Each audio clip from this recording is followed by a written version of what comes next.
Nice to meet you all. My name is Thea Palmer and I'm the Chief Client Services Officer at Kindred. And for 2 decades, we've been partnering with big multinational businesses, global clients to solve complex marketing resourcing challenges. So we provide agile staffing augmentation, we build nearshore creative hubs, and we create integrated delivery models for marketing teams. So whether that's building like a centralized single hub, say in a location such as Cape Town or in London, or decentralized solutions all around the world, that's exactly what we do and what we know about. So we're really about helping CMOs unlock scalable access to marketing and creative talent. And that experience led us into conversations with the London Stock Exchange Group and Steve here. So Steve is the Group Director of Brand and Design. I have to get your title right, Steve, else I'll be in trouble. And Steve leads the development and guardianship of the organisation's global brand strategy and portfolio. So that includes the LSEG Group, so that's the London Stock Exchange, that's the FTSE Russell indexes, and the LSEG parent brand.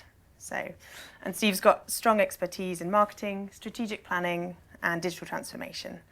And Steve has overseen the creation and implementation of LSEG's brand development tools, guidelines, and activations. So thank you, Steve. Great, thank you very much, Thea. That's very kind. Cool. Before we dive into the conversation today and really speak to what we've been doing with LSEG over the past year, we thought actually, although lots of you will know the LSEG brand, you may not know the diversity of services that LSEG provides and how globally impactful their operations are around the world. So as one of the world's leading financial markets, infrastructure and data providers, LSEG provides a pivotal role in powering economies, markets and brands across the world. But we thought we'd let the brand speak for itself and just show you a really short 1-minute video.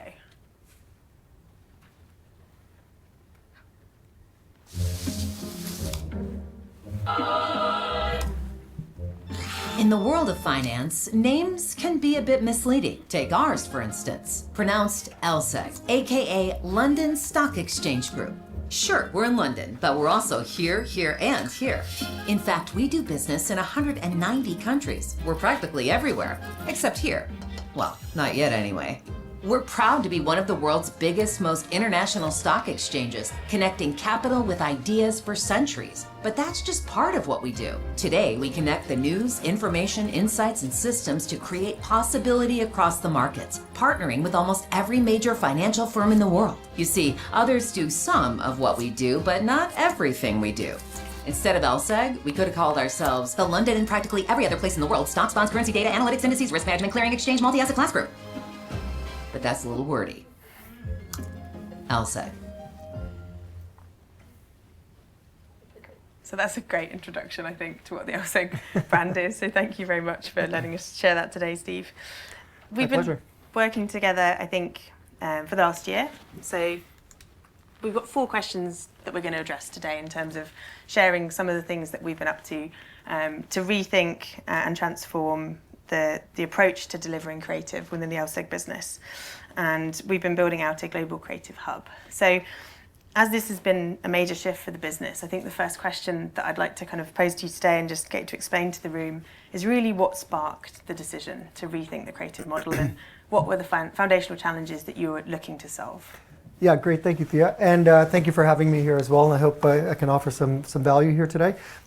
So really, the London Stock Exchange, as people know it, in about 4 years ago, purchased Refinitiv, which was a data and analytics company, which was previously Thomson Reuters data analytics division. And that was 25,000 people and about a $25 billion acquisition. So it was a much, much, much bigger acquisition than the London Stock Exchange previously was, and was a major transformation in the whole trajectory of the company. So when you acquire and integrate businesses, and besides that, we had 25 other businesses. So there was a concerted effort of a major brand transformation and consolidation. So through that, there was a lot of roles, there was a lot of redundancies, and a lot of transformation about what needed to be the parent brand. And so when you look at the breadth of our portfolio, again, going from 26 businesses down to effectively 3, which is the London Stock Exchange, which is actually only about 4% of our company. The data and analytics and risk intelligence and FX is about, 60 or 70% of our business, and the rest would really be FTSE Russell indexes as well as other business areas as well. So we needed an efficient way to do that. And the other challenge was that since we had done so many acquisitions over the years preceding me, a lot of people had ways of working with different agencies, different looks and feels, different brands, different just about everything. And so as we pulled everything together, it wasn't economically or operationally feasible to maintain all those operating structures and ways of working and agency relationships. So we still have a nice network of agencies, but we try to keep them to specialist functions, CRM or specific writing and so on. And the other challenge is we're 25,000 people across a portfolio of companies. And to bring that all in-house would require a major investment in the people to build all that out. And to do that right in the center of the square mile is really expensive to do. And we did have quite a big complement, but it just wasn't a sustainable or affordable model. So when we talked to Hello Kindred about this, it just became a really good opportunity to, one, grow our business and our footprint where we already were located. So our World Check business, which is what a lot of financial services customers would use for Know Your Customer, KYC, or anti-money laundering, AML. So that's already based in Cape Town. So we had a footprint, we have an office, and we had capacity.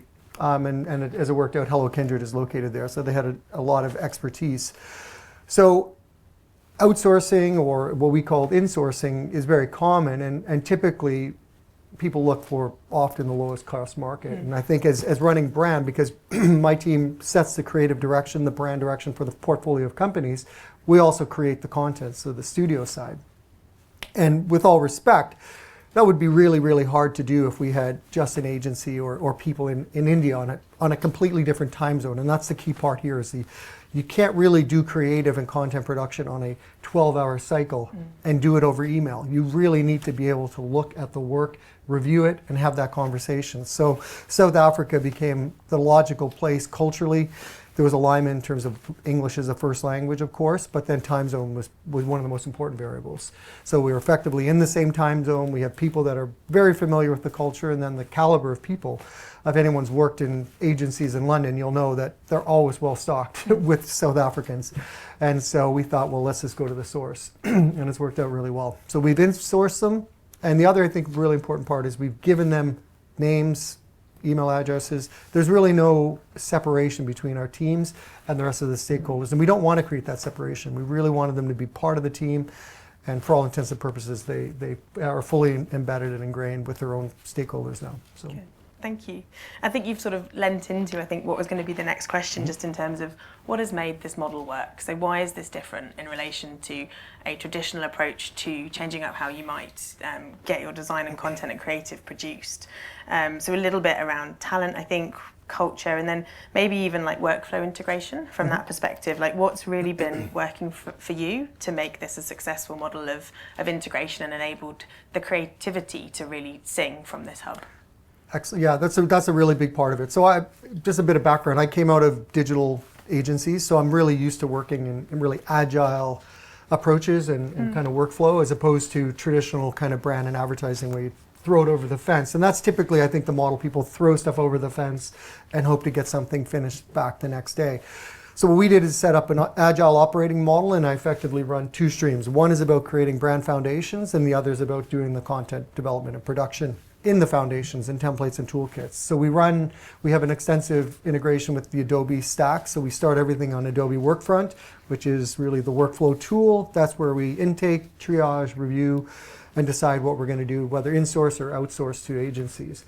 And then we work through with an agile board. So we're running in sprints. We have an overwhelming amount of demand from our business, but at least we have kind of a gateway now where we can look at the work, we can prioritize it in our agile operating model in terms of prioritization levels and move things through the line. The other thing we're doing in terms of maybe more from a digital practice is we're creating reusable parts. Everything's based on modular design, reusable templates, toolkits, So we're not constantly creating new and different, which is traditionally how we probably operated. Now it's about everything we do, we reinvest so that it's scalable for the group, not for a single use or campaign or creative. And that's been the ability to kind of accelerate what we're doing. And how about ownership of the brand? So in terms of where does that sit now within your creative framework? That's a good point. So we did have quite a big footprint here in London. We don't now. So I think I have about 7 people in London. When I went to Cape Town, so I have a team in Johannesburg and Cape Town, and as I really just said to them, this is your brand now. This is where it lives. It lives in South Africa. And I think it was really empowering for them to when I told them, I'm like, you now own the stock exchange brand, the LSEG brand, the FTSE Russell brands, and you're competing against New York, London, Silicon Valley, Germany. You're competing against the whole world. And again, there is that talent base there. And I think when you have that talent and then give them that opportunity with the structure and the opportunity, they just ran at it. And they are doing incredible work. And they take a real sense of pride.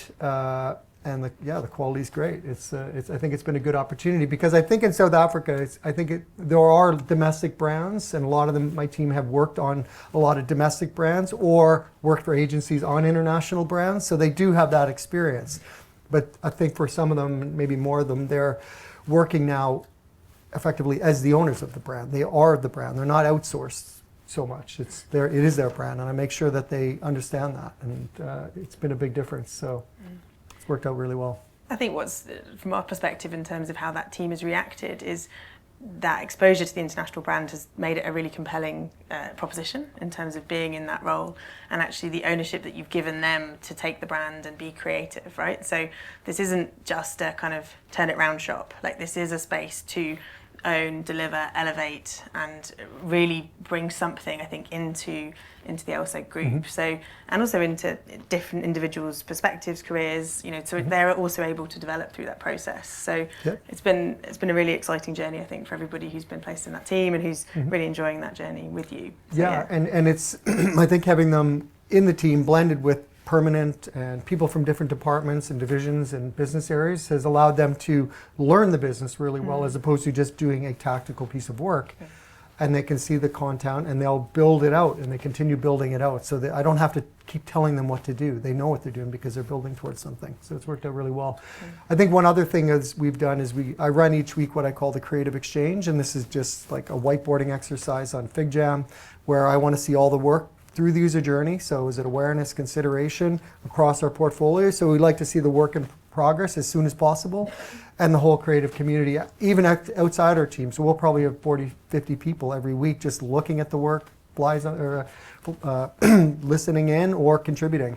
And it's not a governance function, it's a creative collaboration. So again, the visibility of the team is there, the leadership is there, and the work is being shared for the rest of the group. So it's been a really good kind of clearinghouse and show and tell. Yeah. I think, and then in terms of thinking around how does this impact the business is the next question that often comes across. So I think what we'd like to look at is sort of how has this model enabled you to deliver maybe those high impact campaigns at the scale that you need, and potentially also for other people in the room, like what are the lessons do you think that other people could apply if they were thinking about how they could transform their creative function? Yeah, absolutely, great question. So I'd say traditionally in brand and marketing teams run traditional kind of maybe old school advertising models. So brand is a function of advertising, or brand is a function of marketing, and it's about creating different and exciting campaigns that push the boat out. I kind of killed that. And so for me, I take a digital first. So it's about the foundations. We establish the foundations and we don't change the foundations. So colors, typography, all of our visual system. And then you have freedom to use the system within the framework. And so the creative exercise is narrower, but the flexibility is quite grand. So so I think we've been able to do that. But it's concentrating that spend over and over and over again back into the brand, rather than trying to be different. And the model we did have before with every agency was to push the boat out. Each agency's ambition is kind of to show how innovative and how great their creative could be. But when you put it all together as a company our size, it doesn't look like anything. It's all different. And then we usually don't have the media spend to run it long enough that it kind of gets traction. So we just said, stop that. Brand is about creating awareness and consideration, and it needs to have consistency. to drive that sense of recall, especially when you're a business as complicated as ours, where as our campaign video showed, is when people think you are just a stock exchange and that's only 4% of your company. If every time you're trying to tell your story, you tell it differently with different colors and visual systems, and it just doesn't resonate. And that's why we're refined the whole brand in the last year and a half since I've come in. I've refined the brand, consolidated it, and give it more structure so that whenever you see our brand now, it's going to be based on the same visual systems. The only flexibility will be image, copy, and maybe color balance within our brand, as opposed to keep putting new stuff out. Yeah. So the concentration, the visual consistency is going to be much, much higher. I think, you've taken control, right? In terms of you brought it back from scattering it out into that agency space, and actually now there's a team with that sense of ownership of where it's going, and like building that legacy for the brand as well. So I think it's like showing, I'd say, amazing results in terms of how you can tell your story. Because I think LSEG is a confusing brand, or it can be when you first encounter it if you don't know enough about the business. So it's a real journey. I think you need to take your customers and potential customers on through learning about it. So and I think LSEG benefits. I was at HSBC before this and did the same thing there, but HSBC is 10 times bigger with way more brands. So same thing. I took all the brands and consolidated them into one visual system. So I've had that benefit of doing it. So I'm effectively doing the same thing, but that added $1 billion in value to the balance sheet at HSBC, not just from me, of course, but from the group. I mean, Steve brings impact, guys. If we want to talk about impact, you want $1 billion? No, but it did. It was a tangible on the balance sheet. Added $1 billion, became a $19 billion brand, and so we're recreating. Not recreating the approach, but it's a digital-first design system-based approach. And we run our brand as a product. So we do it really operating with release cycles, not tactical creative. So it's like right now I'm doing the parent brand, but I'm working with the team on podcasts. How do podcasts look, feel, and behave? How does social look, feel, and behave? And there's consistency between head of house, all the visual system, and then CRM, and then email, and all the way down the line. So that's how we'll kind of do a release of, here's the podcast toolkit, use it, and then we'll do the next one based on demand and what customer needs are. No, it's fantastic, and I think you've shown that impact, right, which is fantastic. So just the final part and final question really for us to look at today is, obviously this is all based on like good workflow management and amazing technology, but actually particularly within creative, I think talent is the heart of what you deliver. So how do you sort of make sure that this doesn't just become a delivery engine and sort of becomes a strategic platform for innovation within the business, and really look after that long-term brand legacy? So there's, like, I know we've touched a little bit on it, but like for me that's really important, so it just doesn't become a commoditized function. Yeah, absolutely. I think to do this effectively, or at least the way I've had success doing it, is really running in a digital-first mindset with this idea of modularity, scalability, design system-based, and running really as much as you can in an agile approach, as opposed to throw it over the fence, give me something back. And if you're doing that model, it can work, but I'm not sure how well it'll work if you're not completely blending the teams. And I think that's been a really, really important part, as I said, is having the teams part of them, insourcing them, putting them at desks, giving them email addresses so they don't feel like they're separate. They're part of the team. And so I think that's been a really big part of it, because they're empowered, they own it, they feel like they own it, and they want to work and continue developing it. As opposed to a lot of tactical exercises from potentially a different group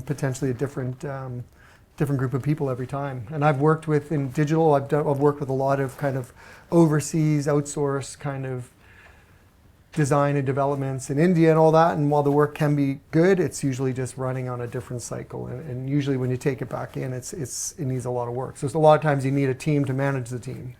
Whereas now it's completely blended. So there's a hierarchy there, of course, but what we're trying to do is encourage people to have their own disciplines, their own stakeholders, and continue working with them.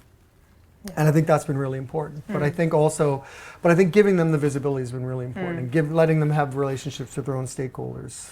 Well, I shouldn't say letting them, but encouraging them to develop them. I think that's been really important.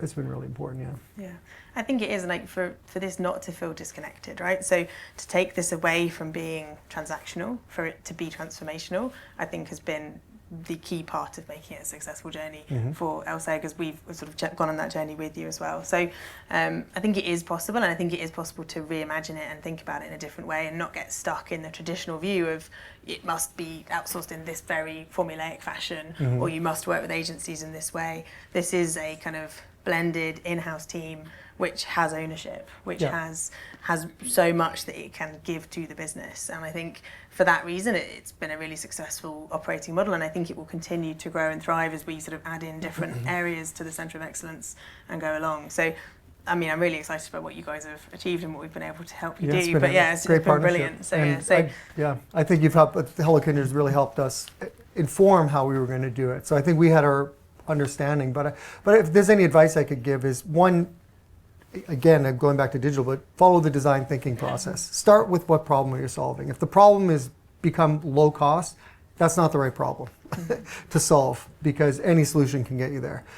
You really have to define what the creative challenge is and then develop viable solutions that will solve that problem with scale. And that has a lot to do with the ways of working, the team structure, the resource base, and especially how do you blend them in, because outsourcing and low cost could get you somewhere, but it might not as well. And you may end up with a lot more work and lower quality work if it's just throwing stuff over the fence to save money. So I'd say make them, if you're going to create a team, think about how it's augmentation, and if you can insource, if you have that luxury. But even if they're not insourced into the physical building, try to give them emails. Try to make sure that, because even then it was like, how do you get onto the systems? If we were in a system where we're always using like file sharing services and they can't access the servers and we can't give them files and so on, it just doesn't work. Couldn't participate in Teams conversations or watch the recordings. It just wouldn't have worked. We would have spent way more time managing the people and the process than actually doing the work. So I think those are some things to do, and of course having a good partner really helps as well. I think the other one is important is we committed to a 3-year contract. Yeah, absolutely. At least. So I think having that longer term commitment is really important. And having this with executive support, I think, is really, really important and beneficial. Yeah.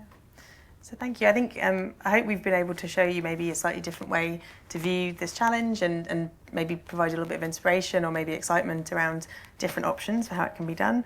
And sort of really elevating brands and really thinking differently about operating models. So thank you, Steve, for your continued partnership. We do love working with you and your team. Same. It's been great. And if there's any questions or anyone wants to talk to us afterwards, more than welcome to.